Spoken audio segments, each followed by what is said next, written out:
Welcome to the bar. I'm Tori. Let's make a drink. Today we're going to be making a Sidecar. This is a classic cocktail that belongs to the sour family of drinks. These cocktails traditionally combine a base spirit along with citrus juice and a little bit of sugar. More specifically, the Sidecar is a type of daisy cocktail, which adds a little bit of fruit liqueur to the mix. Today we will be using triple sec as our fruit liqueur. More specifically, Grand Marnier. Let's start with our empty shaking tin.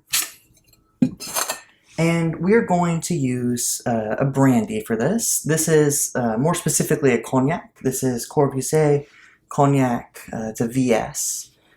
This is just a brandy from the Cognac region of France.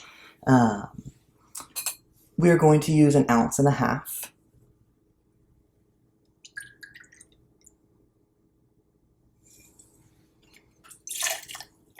And that goes into the smaller cheater side of your cocktail shaker. Next up, we are going to use the triple sec. Like we said, this is Grand Marnier, and we're going to use 3/4 ounce for this cocktail. This does follow the typical 2 to 1 to 1 ratio. Of course, being in the sour family, we are going to need a little bit of citrus. In this case, we're going to use lemon juice. Of course, I'm going to recommend that you squeeze your lemons fresh. But if you don't feel like doing that, what I would recommend is you actually buy the organic lemon juice. Not for health reasons, but because it tastes a little bit better. I would not use your typical store-bought lemon juice in a cocktail like this where the citrus is very forward. So if you don't want to squeeze it fresh, I would get the organic kind, and it will turn out almost as good. We're going to use 3/4 ounce of lemon juice as well.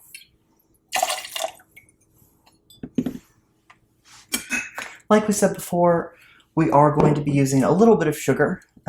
In this case, I'm just going to use simple syrup. You can make this yourself. You can buy it at the store. It doesn't really matter. The amount that you use is heavily dependent on your own taste. I prefer my sour cocktails to be actually a little bit sweeter. I think it adds a well-rounded effect to the drink. So I'm actually going to use almost 1/2 ounce. You can use a bar spoon, 2 bar spoons full. But we're going to go pretty heavy on it for this drink. That is all that's going to go in our shaking tin, so it is time to mix. So we're going to get our ice. And ice goes in the larger side of your shaking tin.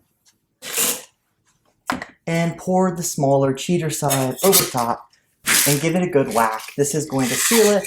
It's not going to leak. And now we can begin to shake.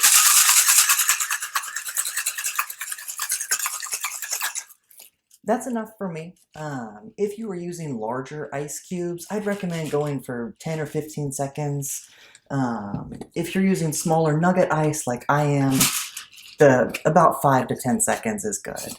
I would suggest that you do use a large quantity of ice.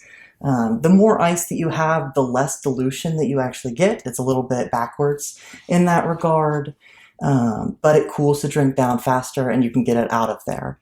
Now, this drink is going to be served up. What that means is we are going to use a chilled coupe glass. In this case, this is going to be a Nick and Nora glass, and we're going to double strain it to remove all of the ice. So we're going to use our Hawthorne strainer on top of our larger glass, as well as a fine mesh strainer to ensure that we have all the little slivers of ice out of the drink. And we're going to pour that right in.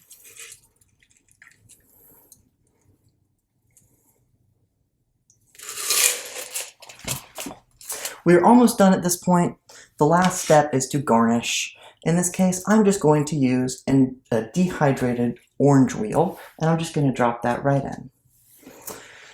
Other options are just the standard orange peel garnish, where you peel the orange and express the oils. I think this cocktail is very well balanced without that, so I'm just going to add a small amount of the dehydrated orange.